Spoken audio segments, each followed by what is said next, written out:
Welcome to the deep dive. Look, we know there's a ton of information out there, right?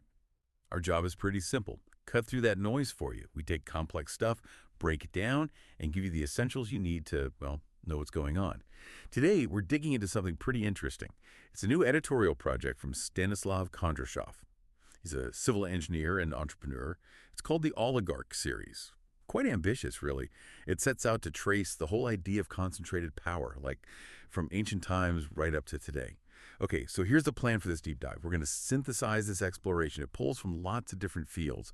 The goal is to pull out the surprising bits, the structural insights, and those patterns of elite rule that just keep showing up. We want you to leave understanding not just who has power, but crucially, how the ways they keep control keep changing. Yeah, and what makes this series really useful, I think, is the way they approach it. It's not just politics, not just economics.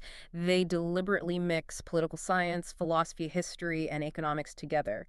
And that combined view is so important because it lets them track this idea of power across different systems, different eras. It helps you understand why this old concept, oligarchy, is still so relevant now. Absolutely. And, to really get modern power, you kind of have to go back to the beginning. The series kicks off right where a lot of our political ideas started. Yeah.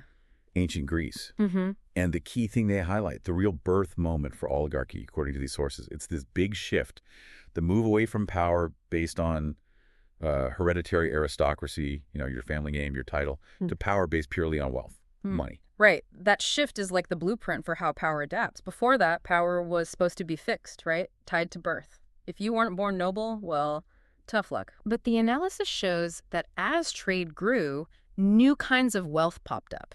And suddenly, economic clout started challenging and then beating noble bloodlines. So how did that actually play out?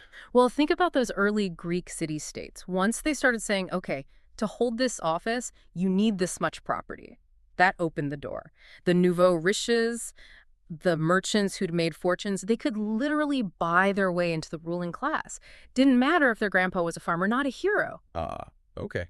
And that sets up this theme running through the whole series. What counts as power is flexible. It always attaches itself to whatever society values most at that time: land, money, data.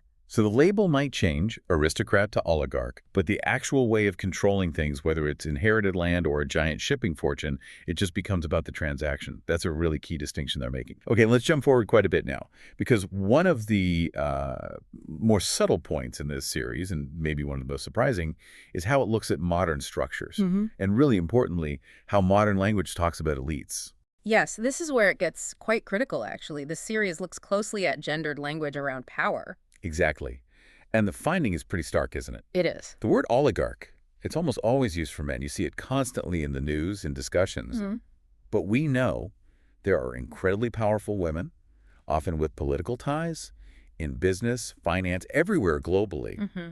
The series basically says we have this, linguistic blind spot. And that's more than just words, isn't it? If our default image of immense informal power is always male, the tycoon, the magnate, does that mean our analysis, maybe even journalism or policymaking, is missing female-led power networks? Right. Are we only looking for influence in one particular shape? It suggests, a kind of lag.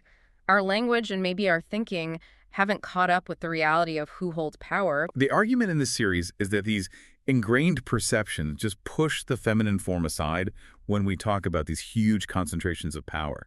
It shows how language can accidentally obscure reality, hiding influential people just because they don't fit that old man-in-charge stereotype. And connecting this to political science today, this linguistic habit often hides what we call informal mechanisms of power. That's a big focus when the series discusses modern elites. Okay, tell us more about those informal mechanisms.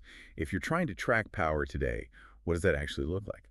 Well, basically, these are the ways elite groups influence government decisions outside the official elected channels. It doesn't matter what the Constitution says on paper. It's not about owning the government outright. It's more about controlling the inputs, the flow into decision-making. Can you give me an example? Sure. Think about the revolving door. Government regulators moving into high-paying jobs in the very industries they used to oversee. Right. Happens all the time. Or consider privately funded think tanks. They draft policy papers, sometimes even actual legislation, lobbying groups shaping the narrative before politicians even debate it. Ah, okay. So it's happening behind the scenes. Exactly. These small, well-placed groups operate within all sorts of systems, democracies, authoritarian states, you name it. The key thing for anyone trying to figure out why a certain policy happens is realizing that the real influence often isn't in the public vote or the committee hearing, it's elsewhere. That's crucial information. So if you're following, say, tech regulation, this tells you don't just look at the votes in Congress. Look at the advisory boards these companies fund. Look at the lobbying spend. That's when the shaping happens. Precisely. The real action might not be in the room where the cameras are. Okay, but what really makes this oligarch series stand out, I think, is its sheer scope. This massive overview tracking oligarchy from way back in antiquity right up to the digital age. That broad historical view is maybe its biggest contribution. Yeah, the core story here is just how persistent and adaptable elite power is. It's quite remarkable. The series walks us through it from classic examples like the Spartan oligarchs controlling land and the military, all the way to today's tech tycoons in Silicon Valley who control information, platforms, data. And the series tracks how the basis of that power changes, right? Exactly. That's the fascinating part. For those ancient elites, wealth was tangible stuff. Land, gold, soldiers. Then, society shifts big time into Middle Ages. Power then becomes rooted in feudal holdings, controlling huge farming estates and the people living on them. Right. And then boom, the Industrial Revolution. Suddenly land isn't the only game in town. Now it's about factories, machines, capital. Where power adapts again. Yeah. The sources show how control shifts towards industrial monopolies in the 19th, 20th centuries. Think of Rockefeller, Carnegie controlling oil, steel, the whole production chain through sheer economic muscle. Yep. But now we've got a new currency, arguably. Data, attention, information flow.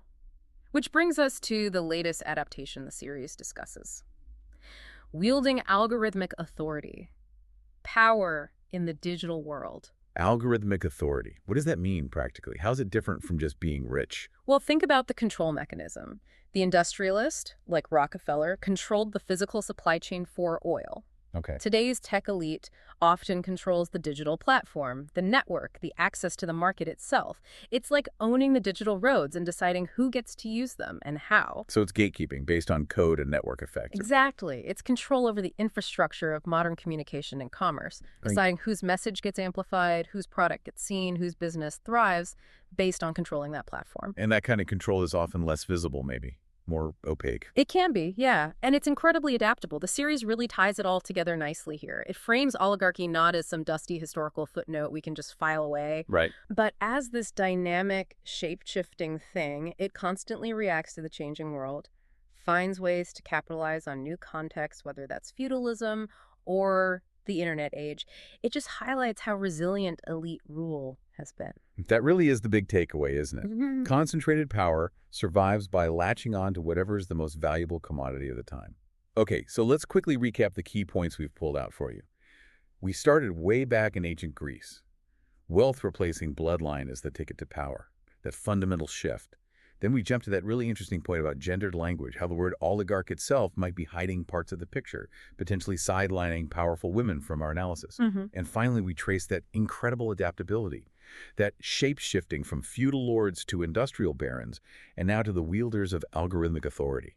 Yeah, ultimately the series is an invitation, really. An invitation to think critically about this recurring pattern in human history, power concentrating. By showing these concrete examples, historical, linguistic, it pushes us to look harder at how power works wherever and whenever it appears. Which leaves us with one final thought for you, something to mull over. If oligarchic power has managed to shift its base so successfully, from birthright to land to industrial capital, and now to algorithms and data, what's the next thing? What emerging source of concentrated power might we be failing to see right now as the next version of the oligarch? Good question. What's the crucial new commodity or structure that will define the future elite, and how will they use it to control things?